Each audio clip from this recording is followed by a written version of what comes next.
तो जैसे पहले क्या होता था कि जो फोटोग्राफर उसे सारी फिल्म अपने ही खुद कैमरे से रिकॉर्ड करनी पड़ती थी, लेकिन आजकल एडिटिंग सॉफ्टवेयर, वीएफएक्स, ऐसी बहुत सारी टेक्नोलॉजी आ रही है हाँ जिससे फोटोग्राफर का काम आसान हो गया है। हाँ हाँ। तो इन सब चीज़ों की वजह से क्या फोटोग्राफर की एफिशिएंसी बढ़ रही है या फिर कुछ नेगेटिव इफेक्ट भी है इस चीज़ का? यार देखो, पहले क्या होता था जब फिल्म शूट होती थी, हम्म, तो 24 FPS तुमने सुना होगा कि हम्म, एक फिल्म 24 FPS पे चलती है। 24 FPS इसलिए कंपैटिबल माना जाता है क्योंकि हम लोग रियल लाइफ में जो जिस स्पीड से देख रहे होते हैं चीज़ें, वो जब कैमरा में निकल के आएगी 24 FPS पे तो वो रियल लगेंगी। तो 24 फ्रेम्स पर सेकंड, मतलब कि एक सेकंड में 24 फोटोज खींच रहा है वो कैमरा। तो जब पहले रील वाले कैमरे होते थे, तो वो 1 फुट की एक रील होती थी अगर, तो 1 फुट में वो 1 सेकंड की कैप्चर करता था 24 फोटोज लेके। तो सोचो 1 फुट इतना बड़ा अगर है, तो इतने बड़े में तुम्हारी 24 फोटो 1 सेकंड की क्लिप आ रही है। उसको तुम घुमाए जा रहे हो, चला रहे हो उसको, वो चल रहा है वो। तब एक एक फोटो, मतलब कितनी कितनी ज़्यादा डिस्क स्पेस लगती थी उसमें उस चीज़ को कैप्चर करने के लिए। कितने बड़े बड़े रील लगते थे उसमें, बड़े बड़े कैमरा, उसमें 2-3 लोग लगते थे उस कैमरे को चलाने के लिए। अब क्या है, मेमोरी कार्ड डाला, अपना SSD डाली, अपना रिकॉर्ड किया, तुरंत लैपटॉप में ट्रांसफर कर लिया, अपने कंप्यूटर में ट्रांसफर कर लिया, बैकअप बना लिया, 2-3-4 बैकअप जितने बनाने उतने बना लिए। पहले एडिट करने के लिए डिजिटली उस पर एडिट कर लिए। पहले उस रील को लेते थे, उस रील को काटते थे, कैंची से काटते थे, फिर दूसरी रील उसको जोड़ते थे, तब वो एडिट होती थी, तब कट लगता था। वो असली में कट, और कट का नाम जो है ना वो वहीं से आया है। जो हम लोग बोलते हैं ना कट, ये जो हम लोग एडिट करते हैं तो कट लगाते हैं, वो कट का नाम इसीलिए आया है क्योंकि पहले की जब रील में हम लोग, जब पहले जब मूवी शूट होती थी, फ्रेम्स को जब रील को काटा जाता था, लिटरली काटा जाता था कैंची से, तब दूसरी वो रील लगाई जाती थी उसमें, तो वो रील चलती, तो कट वहाँ से आया है। तो अभी जिन चीज़ों की बात हुई, वीएफएक्स वगैरह है, फिर एडिटिंग की, तो फिल्म में दिन में किन एडिटिंग सॉफ्टवेयर का यूज़ किया जाता है? तो ऐसा होता है कि तुम्हारे पास क्या है और तुम क्या लेवल पे किस क्वालिटी पे शूट करना चाहते हो, उस हिसाब से तुम्हारे पास उतना PC या वो सॉफ्टवेयर होना चाहिए एडिट करने के लिए। अब अगर मैं सोचूं कि मोबाइल पे ही कोई वीडियो एडिट कर दूं और शूट करके लाऊं मैं बड़े कैमरे से, तो वो पॉसिबल नहीं है। मुझे एक चाहिए अच्छा सॉफ्टवेयर, एक अच्छा PC जिसमें मैं बैठ के एडिट कर सकूं। अगर 4K फाइल है और मैं सोचूं कि अपने पुराने लैपटॉप पे जो i3 पे चल रहा है उस पर मैं एडिट कर लूं, तो वो चीज़ पॉसिबल ही नहीं होगी। हैंग करेगा सॉफ्टवेयर, चलेगी नहीं, फुटेज प्ले नहीं होगी, रेंडर नहीं होगी, ये सारे इश्यूज आएंगे।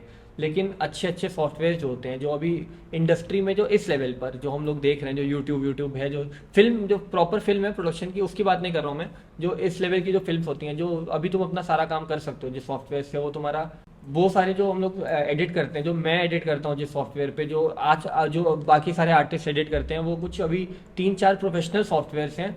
जैसे दाविंची रिजॉल्व है, और जो ब्लैक मैजिक का बनाया हुआ सॉफ्टवेयर है, फाइनल कट प्रो है जो एप्पल का बनाया हुआ सॉफ्टवेयर है, और प्रीमियर प्रो है जो अडोबी का बनाया हुआ सॉफ्टवेयर है, सोनी वेगस सॉफ्टवेयर है जो सोनी का बनाया हुआ सॉफ्टवेयर है। ये सारे इंडस्ट्री अप्रूव्ड और रिकग्नाइज्ड वो सॉफ्टवेयर हैं जो प्रोफेशनल ग्रेडिंग के लिए, प्रोफेशनल लेवल के लिए माना जाता है एडिटिंग के लिए। मैं फाइनल कट प्रो यूज़र हूँ क्योंकि मेरे पास एप्पल का लैपटॉप है, और ये एक्सक्लूसिव सॉफ्टवेयर है जो सिर्फ एप्पल के लिए ही चलते हैं, विंडोज़ के लैपटॉप में ये नहीं चलेगा। तो वो भी चीज़ देखनी होती है तुम्हें कि तुम्हारे पास क्या क्या लैपटॉप क्या है। अगर मैं बोल दूँ कि FCP बेस्ड सॉफ्टवेयर है, तुम सब लोग यूज़ करो, तो सबके पास विंडोज़ अगर है तो वो यूज़ नहीं कर पाएंगे। तो वो तुम्हें खुद देखना होगा कि कौन सा सॉफ्टवेयर तुम्हारे लिए कंपैटिबल है और कौन सा सॉफ्टवेयर तुम आसानी से सीख सकते हो। अब जैसे मैं फ्यूचर में अभी सोच रहा हूँ डाविंची रिजॉल्व को और सीखूं समझूं, क्योंकि डाविंची रिजॉल्व में कलर ग्रेडिंग और साउंड डिज़ाइनिंग बहुत अच्छी तरीके से की जा सकती हैं। वो इन्हीं दो चीज़ के लिए फेमस सॉफ्टवेयर है, लेकिन अब वो इतना ज़्यादा अपने आप को अपडेट कर चुका है कि वो फाइनल कट प्रो और एडोबी प्रीमियर प्रो को टक्कर दे रहा है, और कई फीचर्स ऐसे भी हैं उसके जो इन सारे प्रोफेशनल सॉफ्टवेयर से ज़्यादा अच्छे हैं। और सबसे बड़ी बात कि वो सॉफ्टवेयर फ्री है, और विंडोज़ में भी चलेगा और एप्पल में भी चलेगा।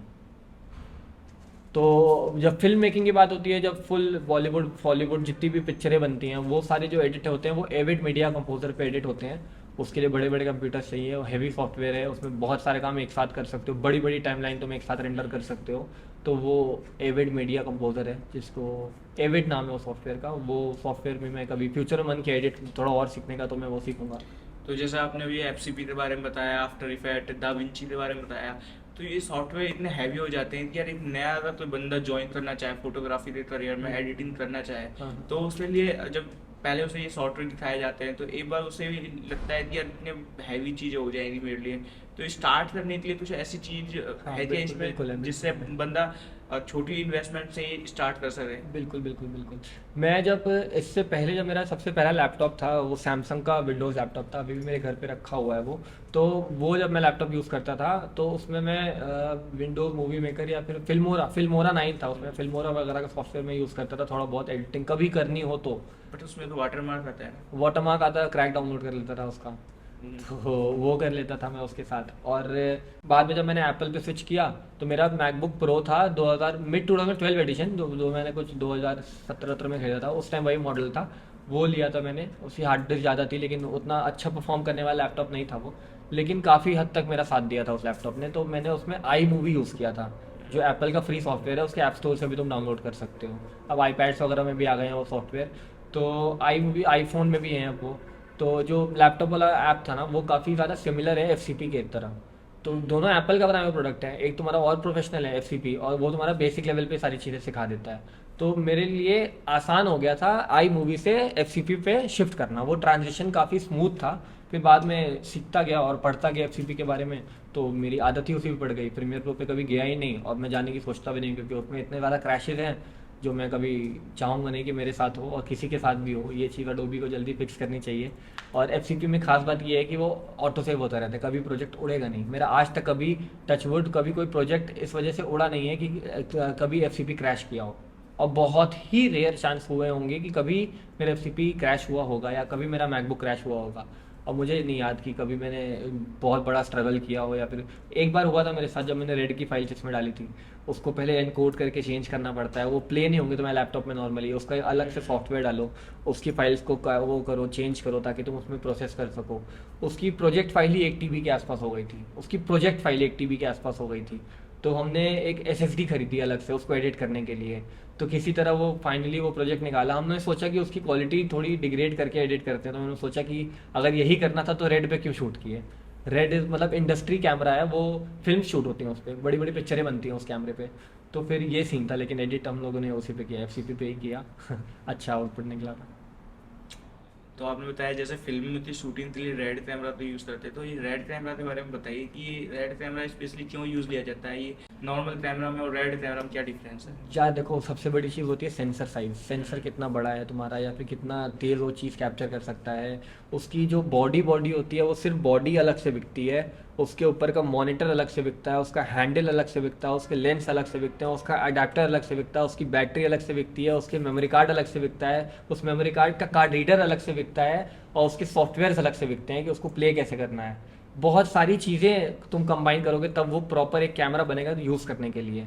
उसमें तुम हाई फ्रेम रेट्स पे शूट करोगे, या फिर ऐसी फाइल्स तुम्हें जो रॉ फाइल होती हैं जो फिल्म शूट होती हैं वो ऐसे नॉर्मल कलर्स में नहीं दिखती हैं, जैसा अभी तुम्हें दिख रहा होगा जो कैमरे में जो सामने दिखता है, उसमें एकदम फ्लैट कलर्स होते हैं। एक एक चीज़ को कलर ग्रेड करके इन्हांस किया जाता है, कलर्स डाले जाते हैं उसमें।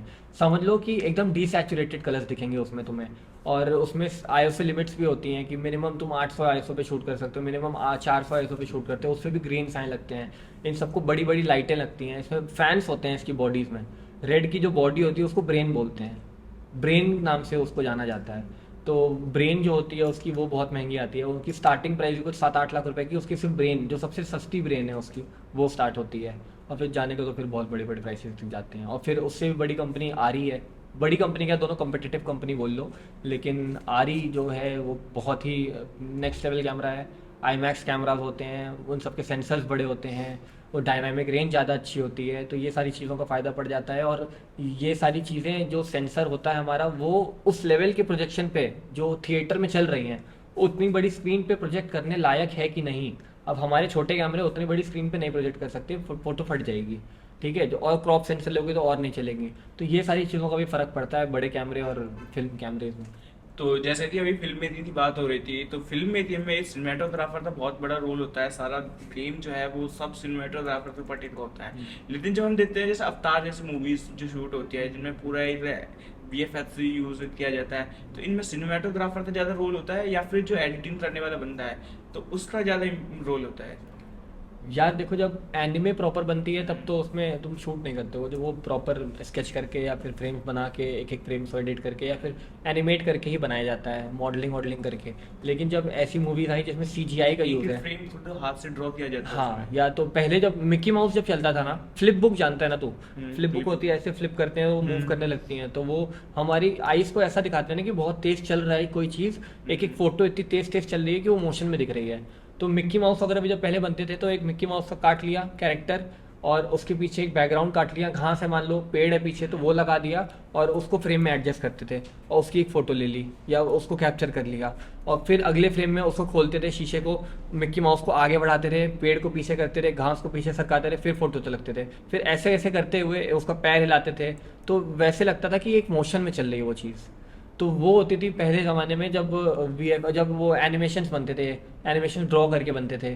उसके बाद फिर डिजिटली बनने लगे, जैसे अब कार्टून वगैरह आता है, छोटा भीम वगैरह आता है, या कोई भी कार्टून देख लो, तो कभी कभार ऐसा होता है कि एक कैरेक्टर बोल रहा होता है तो दूसरा कैरेक्टर जैसे स्टिल है वैसा स्टिल रहता है, तो बाकी जो एक्टिंग होती है तो वो चलती है, बाकी स्टिल रहता है, सारी चीज़ें मूव नहीं कर रही होती हैं। जो जब कम बजट पे कम उस पर तुम बनाना हो, ज़्यादा कंटेंट, छोटा भीम बहुत ज़्यादा आता है, ज़्यादा एपिसोड बनाने हैं उनको, तो हर एक एपिसोड पे उतना 3D वो नहीं बना सकते, वो उसको उस लेवल पे बनाए ताकि बच्चों को भी पसंद आए और वो शो ज़्यादा से ज़्यादा नंबर ऑफ क्वांटिटीज़ में और ज़्यादा नंबर ऑफ एपिसोड्स में वो प्रोड्यूस कर सके। उसके बाद तुम्हारी जो नेक्स्ट लेवल, जो कोई मूवी वगैरह देख ली, जैसे एडवेंचर्स ऑफ टिंटिन है, वो पूरी एनिमेशन है, वो बहुत ही नेक्स्ट लेवल एनिमेशन है, जो one of my favourite animated movies में से एक है। उसकी कोई शूटिंग ऐसी नहीं हुई है, जब वो मूवी जब जो स्टार्ट हुआ ना तो मुझे लगा कि सच में कोई एनिमेशन नहीं है, असली की कोई चीज़ है। बाद में जब थोड़े स्किन वगैरह टोन्स आए और दिखाई दिया तो लगा कि नहीं, सच में ये एनिमेशन ही है, लेकिन बहुत अच्छी तरीके से किया गया एनिमेशन है। लेकिन जब सीजीआई वगैरह की बात आती है, जैसे अवतार है, तो उन लोग को भी शूट करने के लिए एक ब्लू स्क्रीन या ग्रीन स्क्रीन लगाया जाता है। अवतार को ब्लू स्क्रीन पे नहीं कर सकते क्योंकि उनकी स्किन भी ब्लू है और बैकग्राउंड भी ब्लू है, और ब्लू या ग्रीन स्क्रीन हम लोग इसीलिए यूज़ करते हैं क्योंकि हमारे बॉडी का जो कलर है वो सबसे अलग रहता है इन दो कलर से। कुछ की बॉडीज मान लो ऑरेंज है, थोड़ी ऑरेंज टोन में है, या फिर कभी लाइट आ रही है ऑरेंज और पीछे हम लोग ऑरेंज लगा दें या रेड लगा दें तो मर्ज होने लगेगी। अब मैं ग्रीन स्क्रीन पे ग्रीन शर्ट ले पहन के नहीं बैठ सकता, तो ये सारी चीज़ों का ध्यान देना है। इस वजह से ग्रीन और ब्लू कलर यूनिवर्सली एक्सेप्टेड है क्रोमा करने के लिए। क्रोमा मतलब कि ग्रीन स्क्रीन काटने के लिए, बच्चे ग्रीन स्क्रीन लगा दी और उसको एडिट करने के लिए बैकग्राउंड चेंज कर दिया, उसको क्रोमा बोलते हैं। तो ये चीज़ करने के लिए काम आती है। फिर जब मूवमेंट होता है कैमरा में, ये तो स्टैटिक अगर ट्राइपॉड पे लगा दिया तो क्रोमा आराम से कट गया, लेकिन जब मूवमेंट हो रही है, कोई चल रहा है उसमें, तो इन सब चीज़ों के लिए इन लोगों को वो रोटोस्कोपिंग करनी पड़ती है, एक एक फ्रेम को देखना पड़ता है। और जो जो तूने देखा होगा कभी बिहाइंड द सीन्स में ग्रीन स्क्रीन के पीछे क्रॉस लगे होते हैं, जगह जगह पर क्रॉस बने रहते हैं, डॉट्स बने रहते हैं, ऐसे, तो ना वो ट्रैकिंग के लिए होता है, कैमरा ट्रैक करने के लिए वो पॉइंट्स बने रहते हैं, तो उस पर रोटोस्कोपिंग होती है। रोटोस्कोपिंग बहुत बड़ी चीज़ है, अभी छोटे में तो मैं एक्सप्लेन भी नहीं करूँगा, वो बहुत अलग चीज़ है इस मामले में। तो उस चीज़ के बारे में तो पढ़ना चाहिए, या कभी मेरे को मन किया तो मैं यूट्यूब पे अपनी वीडियो बना दूंगा उस पर। तो रोटोस्कोपिंग करके वहाँ पर काम होता है। तो उस चीज़ के लिए भी देखा होगा तूने कभी, एवेंजर्स थैनोस जो है उसका तूने कभी बिहाइंड द सीन देखा होगा, तो एक कैमरा माउंटेड रहता है उसके चेहरे पे ऐसे सामने से, और उसके चेहरे पे डॉट्स बनाए जाते हैं, देखा होगा चेहरे पे डॉट्स रहते हैं, तो वो सारी चीज़ें मार्क करती हैं। अब डॉट्स कैसे मूव कर रहे हैं, अगर वो स्माइल कर रहा है तो कौन से दो डॉट्स पास में आ रहे हैं, तो वो सारी चीज़ें एनिमेशन में देखी जाती हैं। उसके बाद उसके ऊपर वीएफएक्स किया जाता है, मॉडलिंग की जाती है, सीजीआई से सीन क्रिएट किया जाता है, एक सेट बनाया जाता है जिसके ऊपर शूटिंग होती है। उस शूटिंग के टाइम पे वो वीएफएक्स सुपरवाइजर भी रहता है कि इस चीज़ को ऐसे शूट करोगे ताकि एडिट पे वो चीज़ काम में हेल्पफुल लगे। अब मान लो कि एक कैरेक्टर यहाँ है, दूसरा कैरेक्टर थोड़ा दूर है लेकिन ऊंचाई पर है, और फिल्म में दिख रहा है कि वो पहाड़ पे है, या फिर कोई ऐसी चोटी है, या कोई स्क्रैप मेटल पड़ा है, या फिर कोई एरोप्लेन टूट के पड़ी है उसके ऊपर खड़ा है, असली में वहाँ पर वो चीज़ प्रेजेंट नहीं है, वहाँ सीजीआई में बनाना है उनको। जैसे कि कोई ड्रैगन है तो ड्रैगन का सिर्फ मुंह है, लोग देखे होगा तो बिहाइंड द सीन में मुंह बस पकड़े हैं और सामने लेके खड़े हैं, कुत्ते का मुंह है ऐसे पकड़ के खड़े हैं, डमी स्केलेटन होता है, तो वो सारी चीज़ें लगाई जाती हैं, उसके ऊपर भी पूरी ट्रैकिंग की जाती है। तो वो सारे पॉइंट्स जो डॉट्स होते हैं वो सारी चीज़ें एडिट में ट्रैक करके उसको मॉडल करके उसके ऊपर एनिमेट करके उसको शेडोज, स्किन टोन्स, वो सारी चीज़ें जब तू थैनोस को क्लोजली देखेगा ना तो तू नहीं बता पाएगा कि ये नकली है, लगेगा तुझे सही में असली कैरेक्टर है, कोई असली इंसान या जो भी है मॉन्स्टर है जो भी है वो है। उसके स्किन में पोर्स दिखेंगे तुम्हें, उसकी दाढ़ी के बाल दिखेंगे, जो स्टबल होता है वो सारी चीजें दिखेंगी, बाल दिखेंगे उसके, एक एक चीजें डिटेल में मेकअप दिखेंगी। करके उसे थैनोस जैसा बनाया जाता है। मेकअप नहीं किया जाता है, वो सीजीआई किया जाता है, क्योंकि वो चीज़ें पॉसिबल नहीं है असली में वो चीज़ क्रिएट करना और वैसे मुंह चलाना। अगर तुम प्रोस्थेटिक से मेकअप तो कर दोगे, लेकिन जरूरी नहीं है ना कि तुम मुंह उतने आसानी से खोल पाओ जिस तरीके से वो बोल रहा है, आंख अपनी झपका पाओ ना कर पाओ, तुम सांस ले पाओ ना ले पाओ, ये सारी चीज़ें, कान उतने बड़े हैं या छोटे हैं, वो सारी चीज़ें नहीं कर सकते। अगर इतना बड़ा कान है तो छोटा कैसे करोगे, उसके ऊपर प्रोस्थेटिक लगाओगे, तो वो सारी चीज़ें तुम सीजीआई में कर सकते हो। थैंक यू फॉर वॉचिंग, और होप करता हूँ आपको वीडियो पसंद आया होगा, और ऐसी वीडियोस देखने के लिए आप मेरे चैनल सब्सक्राइब कर सकते हैं। हम इस पॉडकास्ट पर ऐसे ढेर सारे अलग अलग ड्रेस को ला करते हैं, उनसे ऐसी रॉ बातें करेंगे जो आपके लिए बहुत इंटरेस्टिंग हो और जिनसे आपको लाइफ में कुछ सीखने को मिले।